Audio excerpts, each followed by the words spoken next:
कहानी की शुरुआत होती है फ्रांस से, जिधर जैक नाम के एक लड़के को फादर की मदद करते हुए दिखाया जाता है। जिधर फादर उसे चर्च की बेसमेंट से वाइन लाने के लिए कहते हैं। वो उनकी बात मानकर फुटबॉल के साथ बेसमेंट में जाता है और वाइन का फ्लास्क लेकर ऊपर भी आ जाता है। मगर जब वो वाइन फ्लास्क को वापस रखने जाता है तो उसकी बॉल अलग रखी मिलती है। जिधर वो बॉल पर एक लात मारता है, बॉल एक अंधेरे कमरे में चले जाती है और वो वाइन फ्लास्क को वहीं रख देता है। जब वो मुड़कर देखता है तो बॉल उसके पास आ चुकी होती है। वो फिर अंधेरे के कमरे की तरफ बॉल किक करता है और गौर से कमरे की तरफ देखता है। इसके पीछे रखा वाइन फ्लास्क जोरों से टूटता है। वो भागते हुए फादर के पास जाकर उन्हें ये बात बताता है कि यहाँ कोई है। जिधर दोनों चर्च में देखते हैं, फादर कहते हैं कि तुम जो कोई भी हो, गॉड तुम्हें देख रहे हैं, तुम गॉड के घर में हो। दोनों होली वाटर की तरफ देखते हैं, जिधर पानी भाप बनकर उड़ रहा होता है और भाप से बनती है दी नन। ये असल में एक शैतान डीमन वेलक होता है जो कि फादर को हवा में उड़ाता है और उन्हें पूरा जला देता है। ये देख लड़का जोरों से चीखता है और अब एक आदमी को एक गली में चलते हुए दिखाते हैं, पर उस आदमी की परछाई द नन की होती है। जिधर सीन कट होता है, हमें सिस्टर इरिन को दिखाते हैं जो कि 1952 में रोमानिया में द नन से लड़ चुकी थी। पर इस बात का यहाँ इस चर्च में किसी को कुछ पता नहीं होता। आगे सिस्टर इरिन को सिस्टर डेबरा बताती है कि हमारे घर को गोरों ने जला दिया था। फिर मेरे भाई फौज में देश की सेवा करने चले गए और मेरे पिता ने मुझे यहाँ गॉड की सेवा के लिए भेज दिया। मगर सिस्टर डेबरा को देखकर पता चल रहा था कि वो यहाँ ज्यादा खुश नहीं है। जिधर उसी रात सिस्टर बाकी सिस्टर्स को 1952 में घटी घटना सेंट काटा की बात बता रही होती है। जिधर सिस्टर डेबरा भी उन्हीं के बीच बैठी होती है और सिस्टर इरिन भी वहीं मौजूद खड़ी थी। सिस्टर बाकी सभी को बता रही होती है कि सेंट काटा में एक एक करके सभी सिस्टर्स अपनी जान देने लगी। कोई खिड़की से लटक कर, कोई अपना गला काट कर। सभी सोचने लगे कि ये खुद खुशी है, पर वो थी नहीं। पता चला कि उस चर्च के नीचे एक नर्क का दरवाजा था और उस दरवाजे से एक शैतान बाहर निकल गया था। और हम सब तो जानते ही हैं कि शैतान कोई भी रूप ले सकता है, पर शैतान ने वो रूप चुना जिससे कि तुम्हारी रूह तक कमजोर हो जाए। इसलिए सेंट काटा के उस शैतान ने उन्हीं का रूप ले लिया था, यानी नन का। फिर वहाँ शैतान को मारने वाले भेजे, एक प्रीस्ट और एक नन को। उन्होंने एक प्राचीन शीशी जिसके अंदर प्रभु ईसा मसीह का खून था, उसका इस्तेमाल किया और जीत कर आए। आगे प्रीस्ट को बिशप बना दिया गया और उस नन का कुछ पता नहीं। कहते हैं कि वो इसके बाद पागल हो गई थी।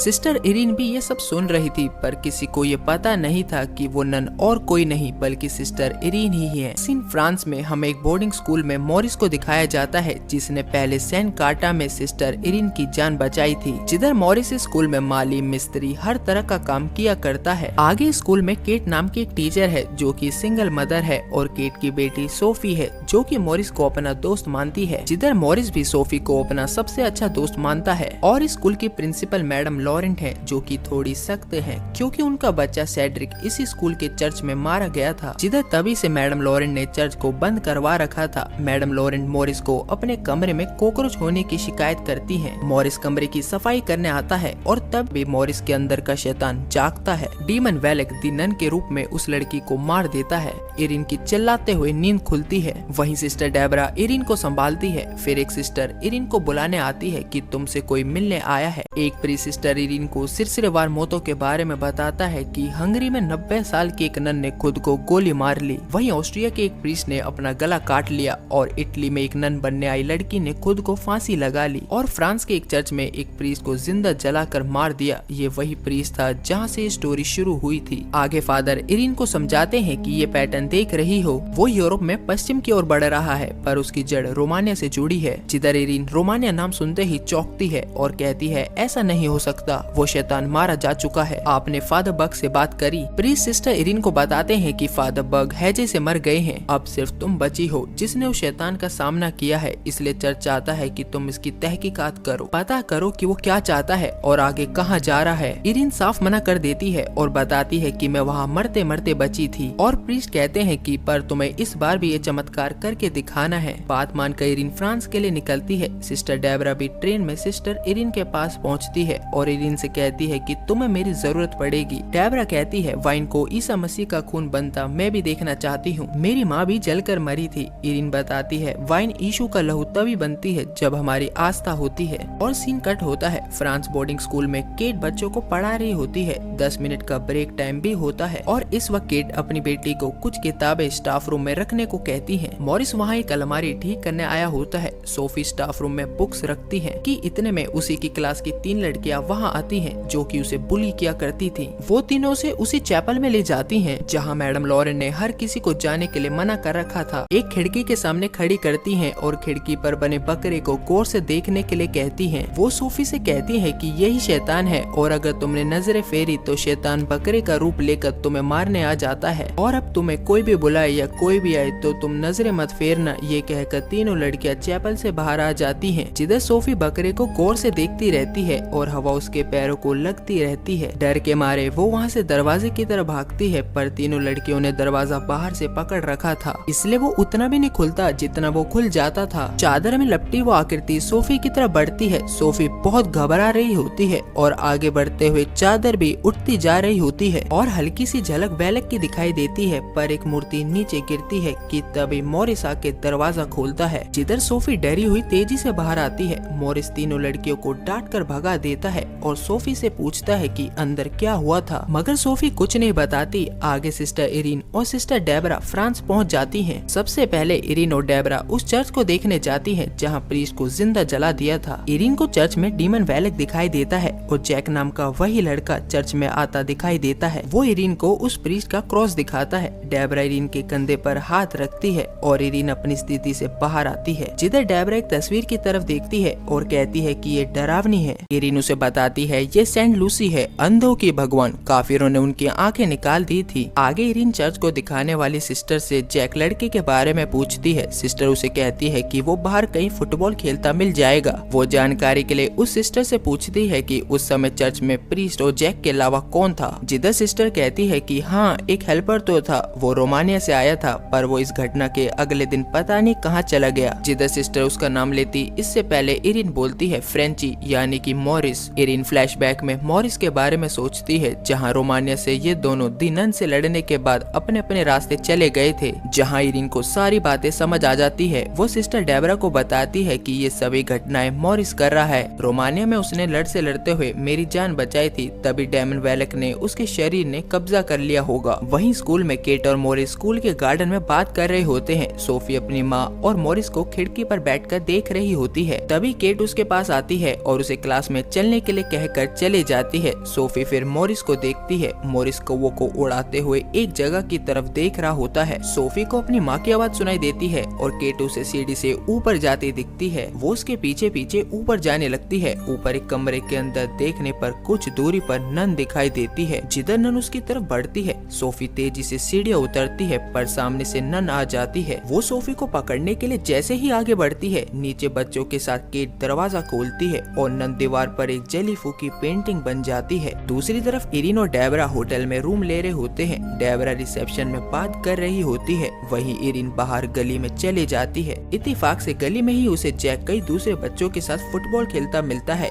इरीन उसे उस दिन चर्च में प्रीस्ट की मौत के बारे में पूछती है तो जैक उसे थोड़ा बहुत ही बता पाता है और अपने दोस्त के साथ खेलते हुए गली के अंदर मुड़ जाता है। हैरानी की बात तो ये थी कि इरीन उन बच्चों से सिर्फ 1-2 कदम की ही दूरी पर थी, पर इरीन के मुड़ते ही गली में एक बच्चा भी नहीं होता। वो जैक को आवाज लगाते हुए गली में अंदर जाती है और ऊपर एक खिड़की से मॉरिस उसे घूर रहा था। वहीं नीचे इरीन को जैक अकेले ही बॉल को एक दूसरी गली में ले जाता दिखाई देता है कि इरीन उसके पीछे भागते हुए उस जगह पहुंचती है जहां एक दीवार पे बहुत सारी किताबें चिपकी हुई थी, जिधर उन किताबों के पन्ने पलटने लगते हैं और नीचे से ऊपर की तरफ नन की तस्वीर बनती चले जाती है। इरीन के पलटते ही वो उसकी गर्दन पकड़ लेती है। इरीन को विजन आने लगते हैं कि कैसे सेंट लूसी की आंखें निकाली थी और उनकी आंखों को एक गोल डिब्बे में रखा था। इरीन गली में बेहोश पड़ी होती है और डेबरा दौड़ कर आती है। वो मदद के लिए चिल्लाती है। इधर रात के अंधेरे में मैडम लॉरेन को कुछ आवाजें आती हैं, तो वो स्कूल के खिड़की दरवाजे को टॉर्च की रोशनी से चेक करने लगती हैं। वो देखती हैं कि मॉरिस चैपल के दरवाजे पर सर पटक रहा था। मैडम उसका नाम लेती हैं और उसके कंधे पर हाथ रखती हैं, जिससे कि मॉरिस तेजी से पलटता है। मैडम जितना घबराती हैं, उतना ही मॉरिस भी घबराता है। मैडम उसे यहाँ से अपने कमरे में जाने के लिए कहती हैं और वो सॉरी कहकर चला जाता है। उसके जाते ही मैडम को चैपल के अंदर से आवाजें आती हैं और दरवाजा उतना ही खुलता है जितना कि जंजीर लगे होने के कारण खुल सकता था। रहस्य को जानने के लिए मैडम जंजीर में लगे लॉक को खोलकर अंदर चले जाती है और अंदर उसे अपना मरा हुआ बेटा दिखाई देता है, जिसके कंधे पर वैलक का हाथ होता है। वो मैडम पर हमला करता है और एक लोहे का बड़ा हुक मैडम के सर पर गिरता है, जिस कारण मैडम की भी मौत तय हो जाती जाती है। इधर सीन कट होता है सुबह के वक्त सिस्टर डेबरा और डॉक्टर इरिन को होश में लाते हैं, जिधर डेबरा रात के बारे में पूछती है। इरिन बताती है डीमन वेलेक सेंट लूसी की आंखों को ढूंढ रहा है। मॉरिस के जरिए वो उन आंखों को पाना चाहता है और फिर वो मॉरिस को मार देगा।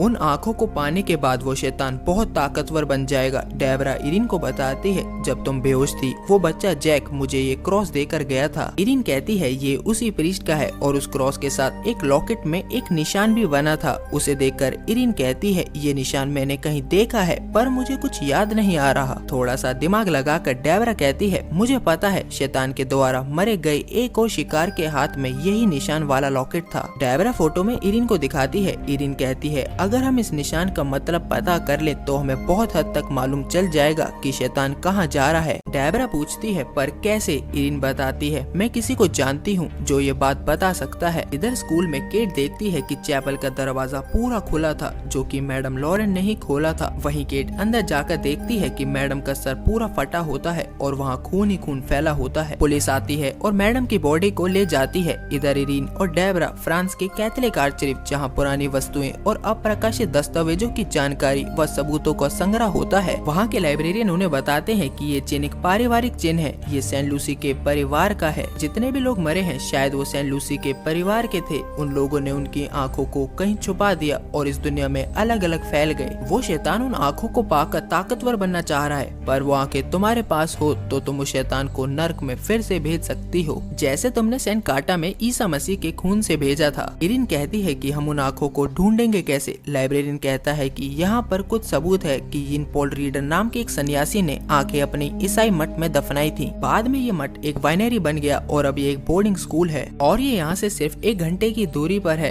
इरिन और डेबरा टैक्सी में तेजी से स्कूल की तरफ जा रहे होते हैं। यहाँ केट के रूम में सोफी और मॉरिस डांस कर रहे होते हैं। सोफी अपनी माँ से भी डांस करने के लिए कहती है और खुद बैठ जाती है, जिधर मॉरिस नाचते हुए घुटनों के बल बैठ जाता है। केट पूछती है तुम ठीक तो हो? वो सोफी की तरफ देखता है और सोफी के पीछे दीवार पर वेलेक की तस्वीर दिखाई देती है और सोफी पलटकर देखती है। वेलेक चीखते हुए तस्वीर से बाहर आती है। तेजी से मॉरिस सोफी और केट का हाथ पकड़कर भागता है। स्कूल के बाहर टैक्सी रुकती है और इरिन और डेबरा भागकर स्कूल के अंदर आती हैं। इधर मॉरिस का सामना इन दोनों से होता है। मॉरिस इरिन से कहता है वो शैतान दोबारा आ गया, हमें यहाँ से भागना होगा। यहाँ केट डरते हुए पूछती है कि ये सब क्या हो रहा है और इरिन मॉरिस को केट और सोफी से दूर हटने के लिए कहती है और उसे बताती है कि वो शैतान तुम्हारे ही अंदर है। याद करो जब सेंट काटा में तुमने मेरी जान बचाई थी तब वो तुम्हारे अंदर आ गया था। मॉरिस कहता है कि नहीं, मैं नहीं मानता। पर तभी मॉरिस का शरीर पूरा कड़ने लगता है और उसकी हड्डियां जोरों से चटकने लगती हैं। जिधर वो इरिन को देखकर मुस्कुराता है और शैतान बोलता है हेलो सिस्टर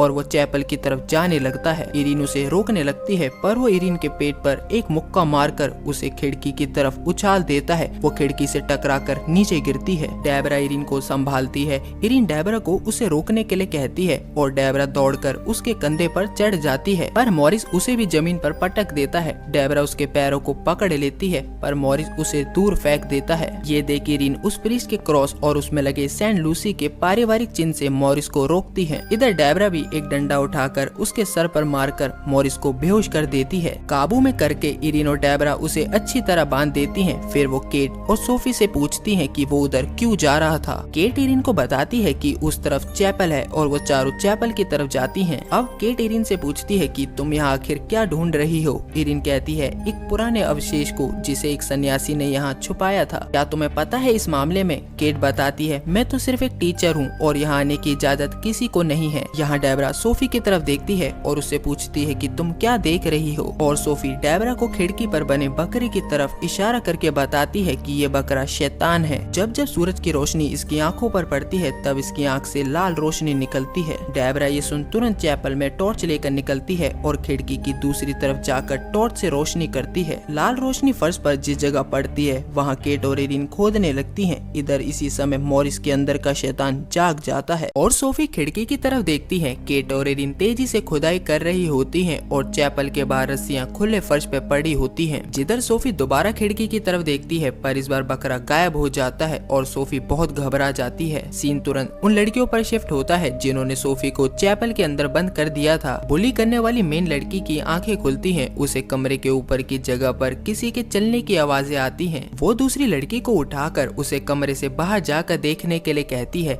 इधर डेबरा चैपल की तरफ वापस जा रही होती है, पर उसे भी किसी के चलने की आवाज सुनकर ऊपर सीढ़ियों की तरफ वो भी चले जाती है। वहाँ चैपल में इन्हें वो डिब्बी मिल जाती है जिसमें सेंट लूसी की आंखें रखी थी। इरिन उसे अपने हाथों में लेती है। इधर बुली करने वाली लड़की अपनी दोस्त को अकेले बाहर भेज देती है। वो लड़की जब कमरे से बाहर आती है और सीढ़ियों पर ऊपर की तरफ देखती है तो नीचे डेबरा ऊपर आते वक्त उस पर टॉर्च की रोशनी डालती है। लड़की घबरा कर डेबरा की तरफ देखती है। डेबरा उसे बोलती है, घबराओ मत, मैं तुम्हारी टीचर केट की दोस्त हूँ। मगर लड़की ऊपर से आती आवाज की तरफ इशारा करती है। डेबरा नीचे से ही ऊपर सीढ़ियों की तरफ रोशनी लेती जाती है और ऊपर रोशनी में वो शैतान जो एक भयानक बकरे के रूप में होता है दिखाई देता है। वो तेजी से नीचे की तरफ आता है। डेबरा भी तेजी से ऊपर की तरफ दौड़ती है और शैतान को लड़की के पास पहुंचने से पहले ही लड़की के साथ कमरे के अंदर घुस जाती है और दरवाजे को बंद कर देती है। जिधर शैतान दरवाजे को तोड़ने लगता है सभी लड़कियां घबरा कर डेबरा के पास खड़ी होती है। वो लड़की बताती है कि यही शैतान है और तभी कुछ लड़कियां उड़ते हुए दीवारों से टकरा कर गिरने लगती हैं। डेबरा के पास खड़ी लड़की फिसलते हुए दरवाजे की तरफ खिंचती चली जाती है और दरवाजा जोरों के साथ खुलता है। डेबरा उस लड़की को भागकर पकड़ लेती है और सभी लड़कियों को और अंदर के कमरे में ले जाती है। इधर सभी लड़कियों की चीखने की आवाज सुनकर चैपल से केट बाहर जाने के दरवाजे की तरफ दौड़ती है, पर मॉरिस दरवाजे से अंदर आ रहा होता है। वो केट की तरफ देखता है और केट दूसरी तरफ जाकर गिरती है। जिधर मॉरिस के अंदर का डीमन वेलक इरिन के सर को पकड़कर फर्श पर मारने लगता है कि इरिन के हाथ से आंख की डिब्बी छूटकर सोफी के पास आ जाती है और सोफी उसे उठाती है और चैपल से बाहर आकर बेल टावर की तरफ भागती है। इधर डेबरा सभी लड़कियों को लेकर कांच के कैबिन में छिपी होती है जहाँ शैतान कैबिन के बाहर से निकलता है और इनसे आगे चला जाता है कि तभी बुली करने वाली लड़की एक जाली को हटाती है और टॉर्च को लेकर कमरे के अंदर झांकती है। टॉर्च से कमरे में वो इधर उधर देखती है और ये कमरा मैडम लॉरेंट का होता है। लड़की को टॉर्च की रोशनी में मैडम लॉरेंट पीठ की तरफ खड़ी दिखाई देती है। वो तुरंत खिड़की से बाहर आती है और सभी लड़कियों को बताती है कि अंदर मैडम लॉरेंट खड़ी है कि तभी दो हाथ उस झरोखे से निकलते हैं और उस लड़की के सर को पकड़कर अंदर खींचते हैं। सभी लड़कियां और सिस्टर डेबरा भी उसे पकड़कर अपनी तरफ खींचती हैं तो लड़की के साथ मैडम लॉरेंट भी झरोखे से बाहर आती हैं और सभी लड़कियों को लेकर सिस्टर डेबरा यहाँ से भी भागती है। इधर बेल टावर में सोफी को ढूंढते हुए मॉरिस के रूप में वेलक सोफी के पास पहुँच जाता है। अब तक इरिन भी सोफी को ढूंढते हुए बेल टावर के नीचे पहुँच जाती है। ऊपर डीमन वेलक सोफी को जैसे ही पकड़ने वाला होता है डिब्बे से रोशनी निकलती है और शैतान को रोक देती है। सारा टावर टूटने लगता है और सोफी भागती है। शैतान उसे पकड़ने के लिए उसके पीछे भागता है। बेल भी टूटकर नीचे आकर गिरती है जिससे नीचे धूल ही धूल हो जाती है। इरिन टॉर्च लेकर धूल के बने बादल में घुसकर टावर के अंदर पहुंचती है। जिधर बेल के गिरने से टावर का लकड़ी का फर्श टूट चुका होता है। लकड़ी के टुकड़े पर सोफी खड़ी होती है और वो भी टूटकर लटक जाता है। सोफी उसे पकड़कर लटकी होती है। मॉरिस उसका पैर पकड़ता है और सोफी अपने पैरों को छुड़ाती है जिस कारण मॉरिस नीचे गिरता है और सोफी उसके ऊपर चढ़ जाती है। डेबरा सभी लड़कियों के साथ तेजी से सीढ़ियां उतरती है। बच्चे आगे चैपल की तरफ भागते हैं और बाहर टावर की तरफ से आती हुई आवाज सुनकर डेबरा इरिन के पास टावर में चले जाती है। उस टावर में इरिन सोफी से मिलती है। तभी सोफी सेंट लूसी की आंखों वाली डिब्बी को इरिन को देती है। जिधर इरिन पीछे से आते मॉरिस को डिब्बे से निकलती रोशनी से रोक देती है। अब डेबरा भी उनके पास आ जाती है। रोशनी तेज होती है और मॉरिस के आंखों कान नाक से खून आने लगता है। जिधर सोफी इरिन से कहती है मॉरिस को दर्द हो रहा है। मॉरिस भी अपनी आवाज में कहता है सिस्टर मैं मर जाऊंगा और मॉरिस का शरीर नीचे गिरता है। जिधर सब शांत हो जाता है सोफी रोने लगती है। इरिन भी उसके पास बैठती है और रोने लगती है। तभी मॉरिस के अंदर का शैतान जागता है और इरिन के हाथ से वो आंखें ले लेता है। उस डिब्बी से आग निकलती है और शैतान मुस्कुराता है। इधर सभी लड़कियां चैपल में केट के पास पहुंचती हैं और लड़कियों से सोफी के बारे में पूछती हैं वो कहाँ है। इधर टावर में शैतान मुस्कुरा रहा होता है और उसके पीछे प्रकट होती है दी नन। फिर से सीन लड़कियों और केट के पास जाता है जहाँ वो चैपल से बाहर आते हैं पर कॉरिडोर में शैतान बकरा आ जाता है। तुरंत से वो सभी भागकर चैपल के अंदर घुसकर दरवाजे को पकड़ लेती हैं। इधर टावर में वेलक जंजीर से डेबरा की गर्दन को जकड़ लेती है और सोफी वहाँ से भागती है पर दी नन उसके सामने खड़ी होती है। सोफी पीछे मुड़ती है पर वहाँ भी वेलक खड़ी होती है। आगे सोफी वाइन के बैरल के बीच से निकलने के लिए झुकती है पर वहाँ भी मॉरिस होता है, मगर सोफी वहाँ से भी भाग जाती है। इधर दीनन इरिन को हवा में उठाकर अटका देती है। चैपल में मौजूद लड़कियाँ लकड़ी लगाकर दरवाजा बंद कर देती हैं, पर तभी बकरा अपनी दोनों सींगों को दरवाजे में गाड़ देता है, जिधर एक सींग एक लड़की के कंधे को पार कर देता है। केट उस लड़की और बाकी लड़कियों के साथ चैपल के और अंदर कमरे में चले जाती है। इधर हवा में लटकी इरिन वेलक का भयानक रूप देखती है। वेलक मुस्कुराती है और इरिन के कपड़ों के नीचे आग लगा देती है। आग ऊपर की तरफ तेजी से बढ़ने लगती है। इरिन काफी तेज चिल्लाती है। वेलक मुस्कुरा रही होती है। तभी इरिन अपनी माँ को याद करती है, जो इरिन से कह रही होती है, मैं हमेशा तुम्हारे साथ रहूंगी और मेरी तरफ देखो। नीचे डेबरा भी अपने को आजाद कर लेती है और इरिन की आंख चमकती है और उसकी आंख बुझ जाती है। वो नीचे आकर गिरती है जहाँ काफी वाइन गिरी होती है। डेबरा इरिन को उठाती है और वाइन के बैरल के पीछे छिपती है। दोनों देखती हैं कि कई बैरल से वाइन गिर रही होती है। सोफी भी भागते हुए उसी जगह आ जाती है जहाँ दोनों सोफी की तरफ जाती हैं। वेलक जोरों से चीखती है और जमीन से नुकीले सरिये निकलते हैं जिसमें ये तीनों फंस जाते हैं। यहाँ मॉरिस चाकू से सोफी को मार ही रहा होता है पर रुक जाता है और वेलक की तरफ देखता है। डेबरा इरिन के हाथ पर हाथ रखती है और हमें उसी समय पता चलता है कि इरिन भी सेंट लूसी की वंशज है। इरिन डेबरा कुछ श्लोके बोलती है। इरिन की आंखों में उतनी ही ताकत होती है, इसलिए चारों तरफ से वाइन के बैरल फूटते हैं और सभी वाइन से नहा जाते हैं। जिधर वेलक जलने लगती है और एक आग के गोले में बदल जाती है। चैपल में केट और सभी बच्चे बच जाते हैं। वेलक अभी भी जल रही होती है। डेबरा इरिन मॉरिस को संभालते हैं। वो धीरे धीरे शांत हो जाता है और इरिन से कहता है कि सिस्टर, तुमने मुझे बचा लिया। आगे केट और सोफी के साथ स्कूल के अंदर जाते वक्त मॉरिस सिस्टर इरिन को मुड़कर देखता है, मगर सिस्टर इरिन के फेस पर कुछ चिंता सी दिखाई देती है। और कुछ समय बाद लॉरेन और एड के इमरजेंसी फोन लाइन पर एक फादर का फोन आता है और इसी के साथ दी नन पार्ट 2 खत्म होती है। Thanks for watching.